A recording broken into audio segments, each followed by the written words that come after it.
Mengenal diri sendiri dan berdamai dengan masa lalu.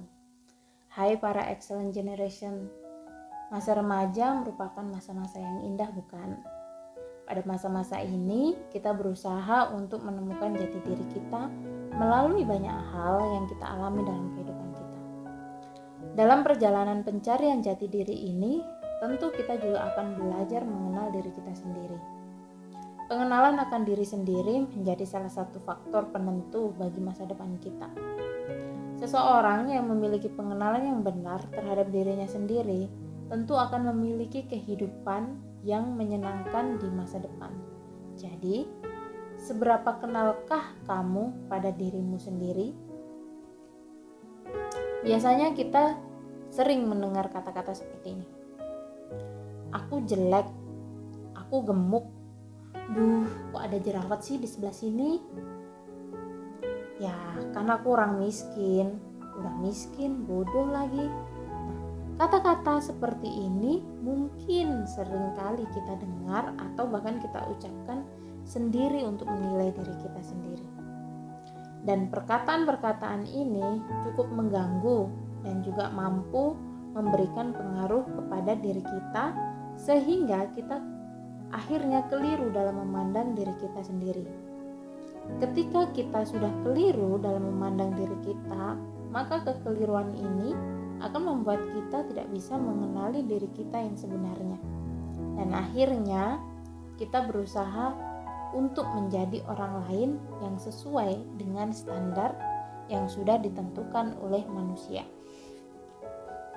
Saat kita keliru memandang atau mengenali diri kita sendiri, artinya kita sudah melakukan penolakan terhadap keberadaan diri kita. Penolakan yang terjadi dalam hidup kita bisa memberikan pengaruh yang negatif.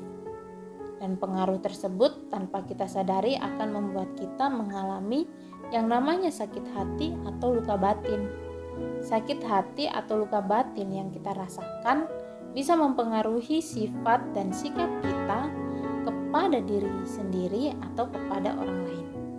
Contohnya nih, memiliki emosi yang tidak terkontrol, mudah marah, suka berkata kasar, memiliki sikap yang berlebihan, minder, menutup diri sendiri dari orang lain, tidak bisa menerima kenyataan dan bahkan mengasihani diri sendiri. Ini adalah cara pandang yang keliru tentang diri kita sendiri. Dan hal ini tentu saja harus diubah agar kita bisa menjalani hidup kita tanpa beban berat. Hal pertama yang perlu dilakukan adalah dengan mengubah cara pandang kita terhadap diri kita sendiri. Kita harus mengenali diri kita berdasarkan cara Allah memandang kita. Tentu kita tahu bahwa Allah adalah pencipta kita. Allah menciptakan kita baik adanya, serupa dengan gambarannya. Allah tidak pernah memberikan yang jelek kepada kita. Ia selalu memberikan yang terbaik untuk kita. Bahkan Dia sudah mempersiapkan segala sesuatunya bagi kita sebelum kita dibentuk dalam rahim ibu kita. Wow, sungguh luar biasa Allah kita ya. Di mata Allah, kita adalah ciptaannya yang sangat berharga dan indah. Kalau kita ibaratkan saja, Allah adalah seorang pelukis. Pastinya kita tahu seorang pelukis akan membuat atau melukis sesuatu dengan seindah mungkin. Pelukis tahu warna-warna apa saja yang terbaik dan indah untuk lukisan yang akan dia buat. Demikian juga dengan Allah. Dia adalah sang pencipta yang sempurna melebihi pelukis manapun. Tentu Allah jauh lebih tahu hal-hal apa saja yang terbaik dan indah bagi kita anak-anaknya. Jadi, apa yang kita miliki dan apa yang ada pada diri kita saat ini adalah yang terbaik yang sudah Allah berikan untuk kita. Setiap kita diciptakan unik serta spesial oleh Allah. dan Allah menciptakan kita berbeda antara yang satu dengan yang lainnya. Saat kita sudah memiliki pandangan yang benar tentang diri kita, tentu saja kita akan lebih mengenali diri kita dengan lebih baik.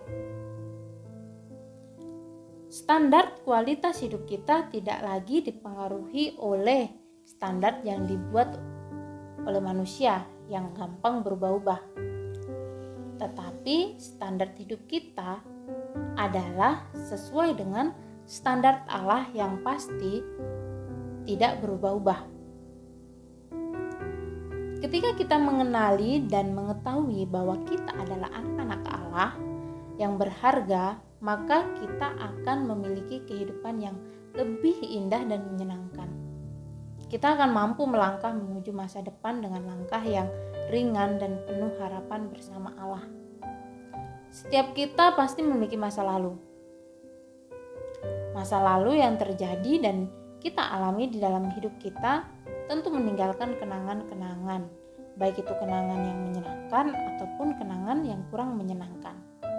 Kenangan-kenangan dari masa lalu kita tentu akan memiliki pengaruh pada kehidupan kita di masa sekarang dan bahkan di masa depan. Lalu, apa nih hubungannya masa lalu dengan pengenalan akan diri kita sendiri? Mungkin beberapa di antara kita pernah mengalami atau memiliki kenangan yang kurang menyenangkan di masa lalu. Dan kenangan tersebut mempengaruhi cara pandang atau pengenalan akan diri kita sendiri. Mungkin juga ada di antara kita yang pernah mengalami penolakan, perundungan, atau tidak dihargai oleh orang lain yang mengakibatkan kita akhirnya mengasihani diri kita sendiri dan memiliki pandangan yang keliru tentang diri kita, sehingga kita tidak mengenali dan menilai diri kita dengan benar, atau kita memiliki penilaian yang salah, keliru tentang diri kita sendiri. Kenangan-kenangan yang kurang menyenangkan ini tentu saja mempengaruhi cara berpikir kita dan bisa saja membuat kita mengambil jalan atau keputusan yang salah akan hidup kita di masa depan. Jika kita memiliki kenangan-kenangan yang kurang menyenangkan di masa lalu, kita perlu keluar dan meninggalkan kenangan-kenangan tersebut agar kita bisa melangkah ke masa depan dengan langkah yang ringan dan pikiran serta pengenalan yang benar akan diri kita. Cara yang perlu kita lakukan adalah dengan kita harus berdamai dengan masa lalu kita yang kurang menyenangkan tersebut. Berdamai dengan masa lalu tuh kayak gimana sih? Berdamai dengan masa lalu yang kurang menyenangkan itu adalah cara yang tepat untuk kita bisa memiliki kehidupan yang bebas. Namun, bagaimana caranya agar kita bisa berdamai dengan masa lalu kita yang telah lewat itu? Apakah kita harus kembali ke masa lalu dengan mesin waktu? Cara itu mustahil untuk kita lakukan. Dan kalaupun bisa, belum tentu kita bisa berdamai dengan masa lalu kita dan sembuh. Nah, ada cara yang lebih mudah untuk kita bisa berdamai dengan masa lalu, yaitu dengan kita mengundang Tuhan Yesus masuk ke dalam hati kita dan mengizinkan Dia untuk menyembuhkan hati kita yang terluka secara bertahap, step by step. Tuhan Yesus tahu apa yang kita alami dan di mana rasa sakit yang kita derita, karena Dia ada di sana. Kita harus percaya dengan iman kepada karya penyembuhan yang mengagumkan yang akan dilakukan oleh Tuhan Yesus di dalam hidup kita. Selain itu, kita juga perlu mengakui dan menyesali dengan sepenuh hati segala perbuatan-perbuatan kita yang salah akibat dari sakit hati kita. Kita juga harus mengambil tindakan untuk mengampuni diri kita sendiri dan orang lain yang telah menyakiti kita. Setelah mengampuni, kita juga harus berdamai dengan masa lalu kita dan orang lain yang menyakiti kita. Karena Tuhan Yesus sendiri telah lebih dahulu mendamaikan kita dengan Allah melalui kematiannya di kayu salib. Setelah kita melakukan semua hal tersebut, kita harus meninggalkan dan melupakan masa lalu yang kurang menyenangkan tersebut di belakang kita. Dan jangan mengingat-ingatnya kembali. Tentu hal itu bukan satu usaha yang mudah. Tetapi ketika kita membawa masa lalu kita ke hadapan Tuhan Yesus dan meminta pertolongannya untuk menyembuhkan kita, serta kita tinggal di dalam Tuhan Yesus yang memberikan rasa aman dan kasih yang begitu besar kepada kita, pasti kita akan sembuh, kita akan bisa berdamai dengan masa lalu kita.